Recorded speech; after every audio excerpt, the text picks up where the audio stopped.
Bueno, ahí vamos con la última. Ya pueden ir pegando las respuestas. Mientras seguimos admitiendo.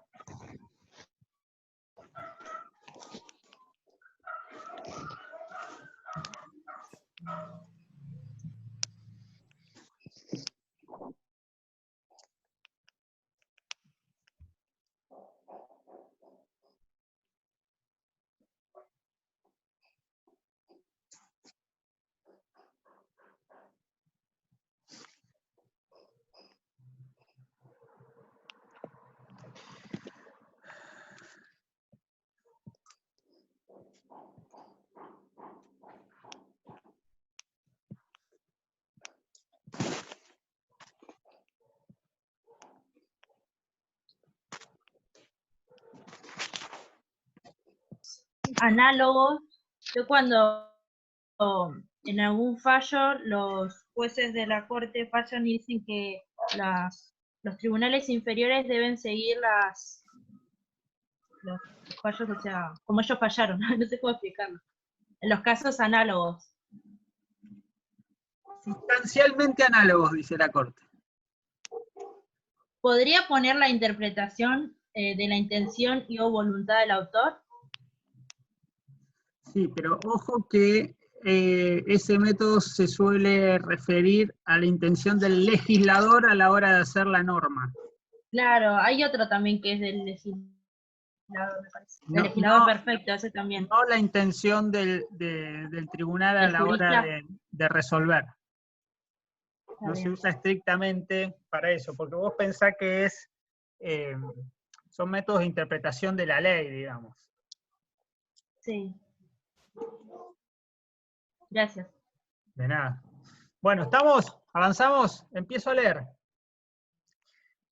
Marcela dice, 2 métodos. 1, interpretación literal. En Rodríguez Pereira, considerando 6, se dice que corresponde a la Corte el conocimiento y decisión, entre otras, de las causas que verse sobre los puntos regidos en la Constitución. Entonces, ahí sería en interpretación literal, nos falta decir de qué norma, ¿no? Del 116, supongo. Bien. Considerando 7, del mismo fallo, que dice, el Congreso dictó la ley 48 que prevé que los tribunales y jueces nacionales, en ejercicio de sus funciones, procedan aplicando la Ley Suprema de la Nación, las leyes que sancione el Congreso, tratados internacionales, leyes particulares de las provincias y se sujeten al orden de prelación establecido. Bien, interpretación continuista.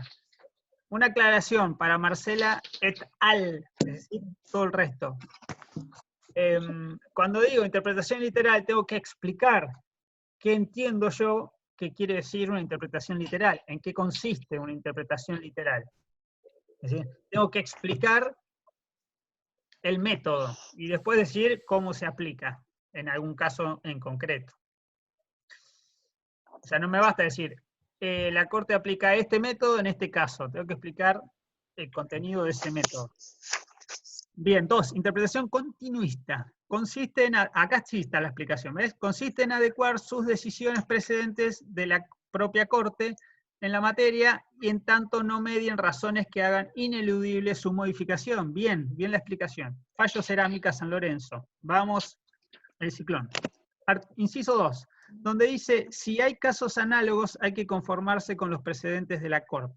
Yo no diría conformarse, en el sentido, uy, no me queda otra, sino que hay una fuerza legal, una obligatoriedad, no sabemos bien basada en qué norma, pero la Corte dice que hay una obligatoriedad de seguir los precedentes por parte de los tribunales inferiores, y la propia Corte de alguna manera sigue su propia historia, continúa con sus doctrinas y las revalida cada tanto. Por eso hace remisión a fallos precedentes, como se dicen fallos tal y ahí te ponen los numeritos. Bien.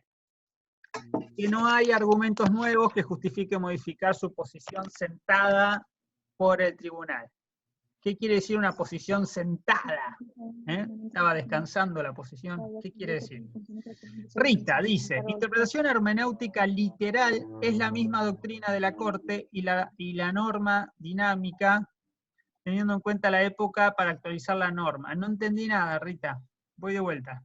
Interpretación hermenéutica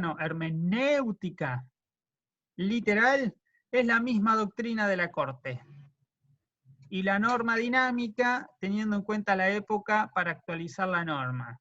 Sí, la dinámica tiene que ver lo diacrónico, digamos, el paso del tiempo, y cómo se interpretan las diferentes épocas. Eso sí. Lo de la literal no lo entendí muy bien, Rita. Y Fallo Rodríguez Pereira, considerando 8, que dice, no sabemos qué dice, pero ahí está cita. Bien, no tengo nada más acá, me voy al chat. Vamos al WhatsApp. Dice, BRI, supongo que será brisa. Métodos hermenéuticos. Es largo. Dice así. Hermenáuticos, no sé por qué ponen hermenáuticos, no tiene nada que ver con la náutica, el velero, el mar, el río y todo eso. Interpretación literal. Consiste básicamente en analizar la letra de la norma jurídica, bien, mediante reglas gramaticales y del lenguaje. Bien, lo que vimos varias veces ya. La interpretación literal constituye, según la Corte, la primera fuente de interpretación. Bien, eso es cierto, la primera, la que quiera, es ineludible, o sea, no puedo dejar de lado cualquier método menos el literal. O sea, el literal es como mi obligación, primero tengo que ir a ver qué dice la norma. Mi primera interpretación me tiene que llevar ahí. Y no se puede prescindir de ella en ningún caso. Muy bien, Brisa. 2. Interpretación dinámica. En muchas ocasiones la Corte propone hacer una interpretación jurídica considerando la realidad viviente, entre comillas, de la época, para actualizar el contenido de la norma. Bien, ahora se entiende un poco mejor. Así, por ejemplo, en el paradigmático fallo Cegean, la Corte Suprema consideró que el control de constitucionalidad no puede desentenderse de las transformaciones históricas y sociales, lo que no implica destruir las bases del orden interno preestablecido, sino defender la Constitución en el plano superior de su perdurabilidad y la de la nación misma para cuyo gobierno pacífico ha sido instituida, puesto que su interpretación auténtica, ¿quién dirá que es auténtica?, no puede olvidar los antecedentes que hicieron de ella una creación viva, impregnada de realidad argentina, a fin de que dentro de su elasticidad y generalidad siga siendo un instrumento ordenado de política y moral de la nación. Es hermoso ese párrafo, nos sirve cuando queremos cambiar algo. Cuando queremos mantener las cosas como están, el status quo, ese párrafo ya no nos va a servir. Pero lo cierto es que lo tenemos a mano. Dice Luz Ángel Incerralde, interpretación popular. Sería un tipo de interpretación literal que consiste en dar a las palabras de las normas jurídicas el significado que tienen en el lenguaje común. Lenguaje común, tendríamos que explicar un poquito qué es lenguaje común. Común para quién. Interpretación especializada, por el contrario, consiste en apartarse de la interpretación popular o seguir el sentido de los términos para inclinarse por una interpretación literal, pero especializada con la técnica legal empleada en el ordenamiento jurídico en el que la norma bajo análisis se inserta. Ahí nos faltaría decir que la interpretación técnica o especializada tiene que ver con una jerga, es decir, no solo con la jerga jurídica. No es lo mismo el término robar, que lo diga el común de la gente, a que lo diga una norma. ¿Sí? Robo, hurto, no es lo mismo. Entonces ahí ya vamos a tener que hacer una especificación. ¿Sí? Compraventa no es lo mismo que donación, no es lo mismo que como dato. Entonces ahí, ¿qué hice? Y vendí la casa, se la di, le di la casa. ¿Qué decir que le diste la casa? ¿Se la vendiste, se la prestaste? Se la alquilaste. Entonces, ahí una cosa es la jerga jurídica y después la especialidad, porque dentro del mundo jurídico hay áreas específicas, ¿sí? Lo que se llaman disciplinas. El área penal, el área laboral, el área administrativa. Entonces, ahí va a haber una subtécnica o una subjerga, llamémosle, y el lenguaje va a estar atravesado por otras reglas más específicas aún. Entonces, eso habría que aclararlo. Estaba leyendo lo de luz. Dame luz. Bien. Luli dice, interpretación dinámica. Comprende que la norma constitucional puede ir adaptándose con el tiempo, dependiendo del contexto actual y las circunstancias que ocurren. Bien, la dinámica, o sea, adaptándose paso a paso, diría. Interpretación práctica. Corresponde a un entendimiento de la norma de tal modo que lo principal sea hacer respetar el orden republicano y la división de poderes. Bien, sí, no estoy tan de acuerdo con que esa sea la práctica. Esa sería más institucional, podríamos ponerle. Es importante escoger una técnica ya que a partir de ella se puede llegar a una decisión distinta si se utilizara otra. Muy bien, Luli, es esa la respuesta. O sea, las técnicas me llevan a decisiones diferentes. Según la técnica de interpretación que yo utilice, con el mismo derecho, vieron que los jueces dicen, yo aplico el derecho, sí. Aplicás la norma, pero después hay que ver cómo la interpretás. Y según cómo la interpretes, qué criterio utilices hermenéutico, te va a llevar a tanto decretar la validez o invalidez de la norma, decretar la constitucionalidad o no de un régimen jurídico, decidir si el fallo de primera instancia se ratifica o se rechaza, o un recurso, decidir si un reo se le confirma la pena o no, queda en libertad, etc. Entonces, el método de interpretación me lleva a situaciones, a resoluciones diferentes. El problema no solo es ese, sino que no tengo un metacriterio para elegir qué método utilizar en cada caso. Con lo cual es una paleta de opciones que tiene cada juez en cada momento, limitado obviamente por el derecho y limitado por los precedentes, como decíamos, pero en última instancia puede decidir, y eso para algunos está bien, es una libertad, y para otros es un exceso de arbitrariedad. Ustedes elegir.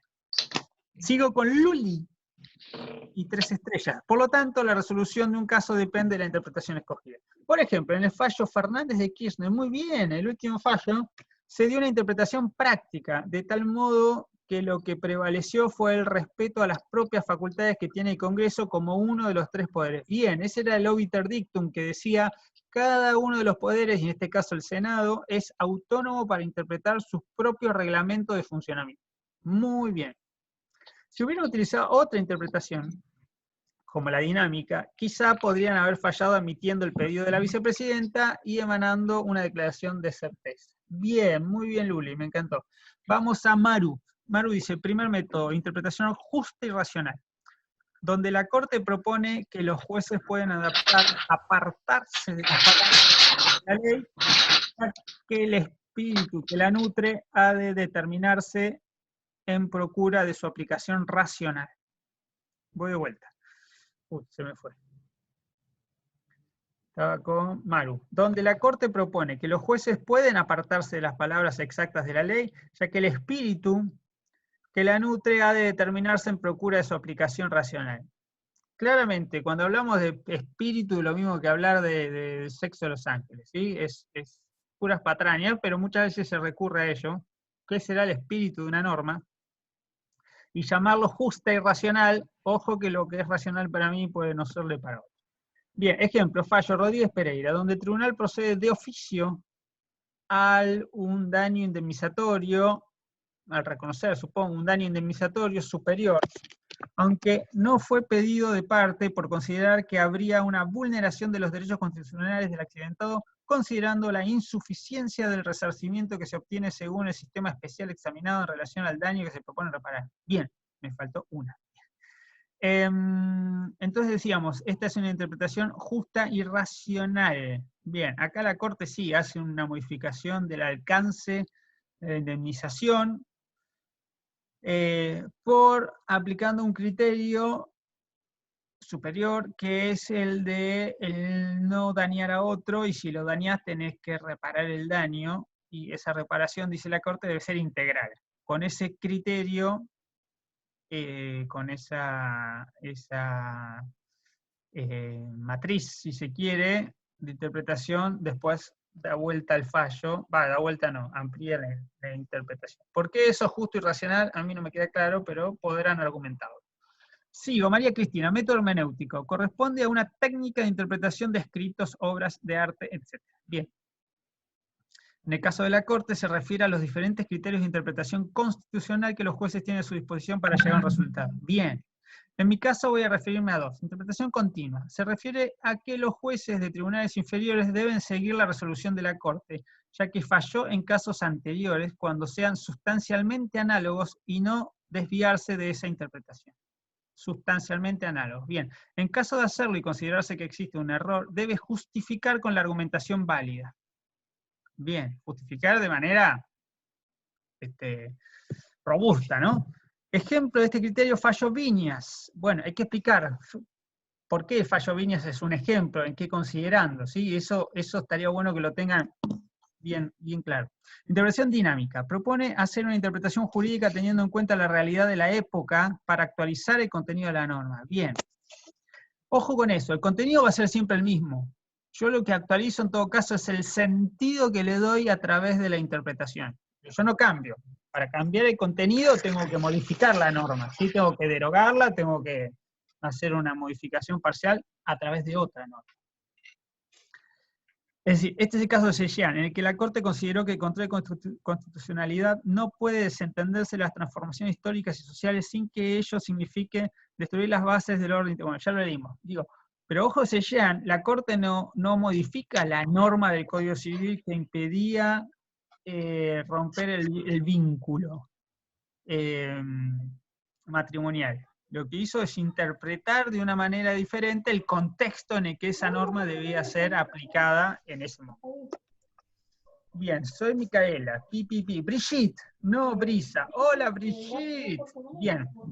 Interpretación de la intención o voluntad del autor, fallo Colegio Público de Abogados. Profe, no puedo ingresar. Bueno, pero podés explicarlo por acá, Elena. Porque en Colegio Público de Abogados vemos la intención del autor. Bien. Y termino con Marcela, que dice, el término de hermenéutica deriva del griego y significa saber explicativo e interpretativo del sentido de las palabras de los textos. Bien, me encantó.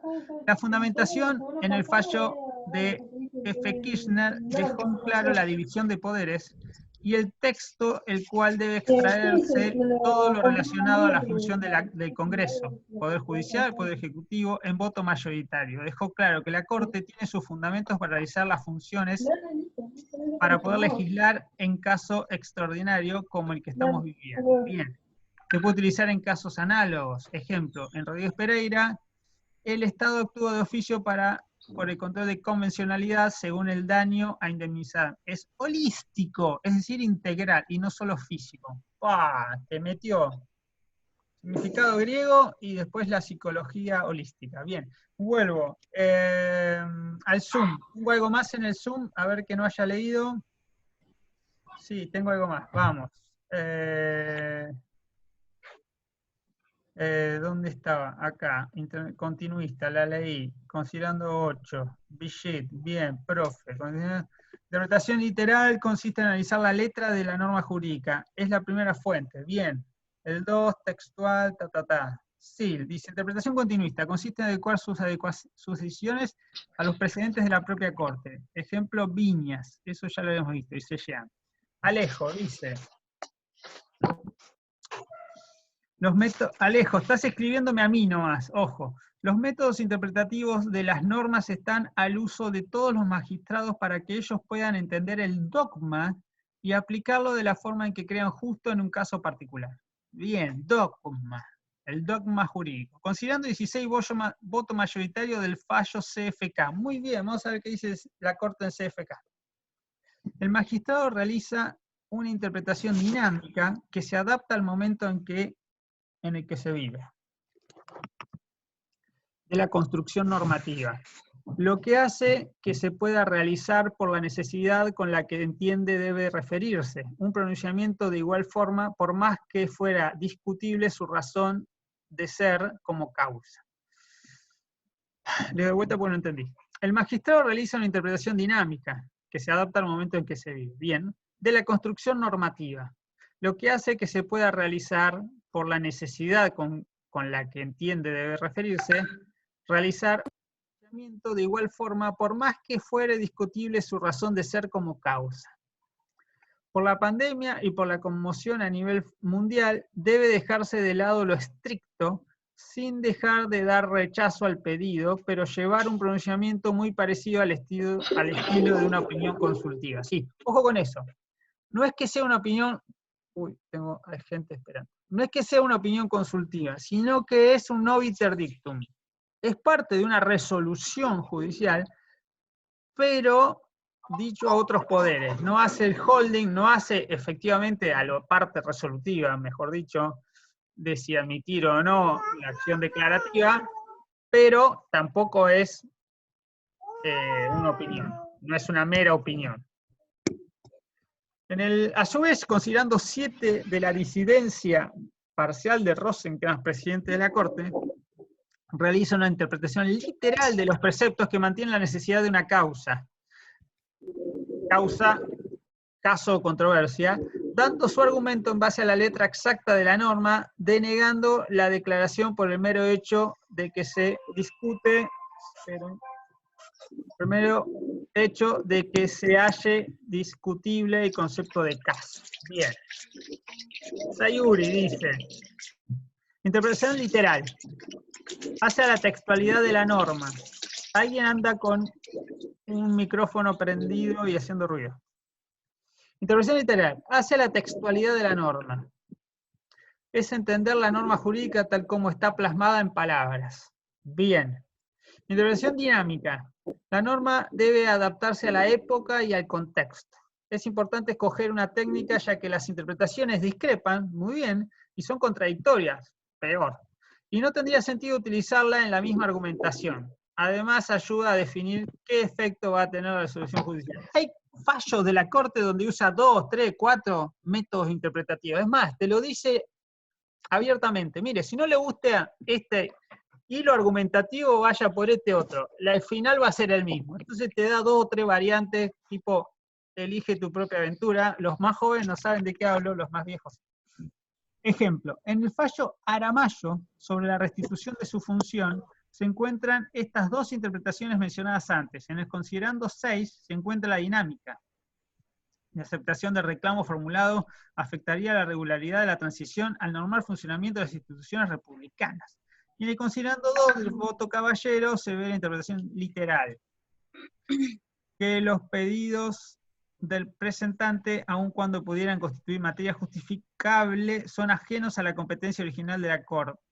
Bien, no vimos Aramayo, así que no entendemos nada. Bien, ¿a alguien le quedó algo más? Vuelvo al chat. Imposible ingresar, imposible ingresar. Estoy como un patobica en la puerta. Es un libro con finales abiertos. Bien. ¿Estamos hasta acá? Sí, no, más o menos. Micaela dice que sí. Sí, Alfredo sí. me va a hacer una toma. Bueno, vamos a hacer una cosa. Más o menos, dice Rita, sí, más o menos. Voy a sacar el chat, voy a sacar esto.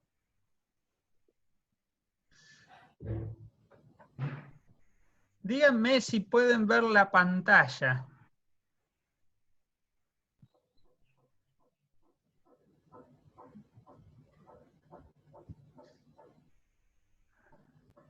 Estoy tratando de compartirles la pantalla.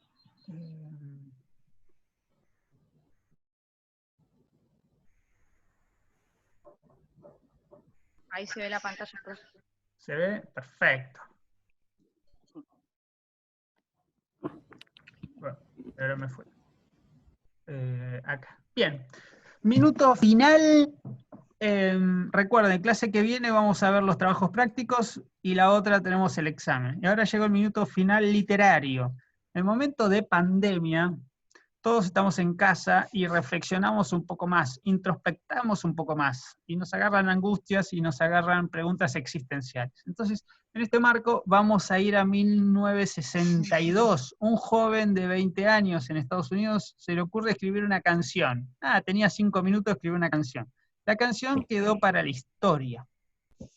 El joven se llamaba Robert Allen Zimmerman, más conocido como Bob Dylan, y dice así la canción: Blowing in the Wind. ¿sí? Volando o soplando en el viento. Dice así, después lo vamos a escuchar.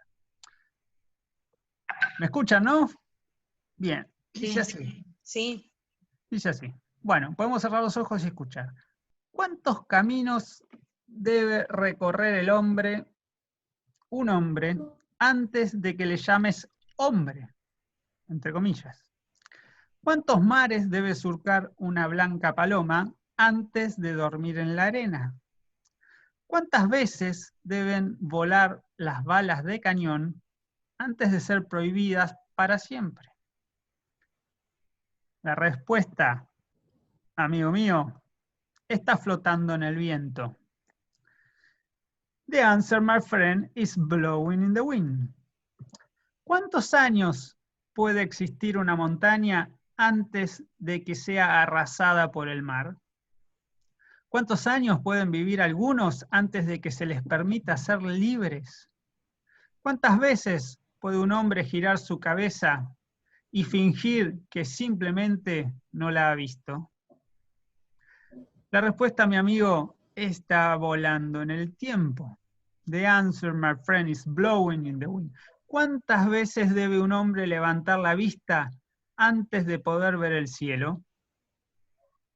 ¿Cuántas orejas debe tener un hombre antes de poder oír a la gente llorar? ¿Cuántas muertes serán necesarias antes de que él se dé cuenta de que ha muerto demasiada gente? La respuesta, mi amigo, la respuesta está flotando en el viento.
Amigos, amigas, hasta la semana que viene.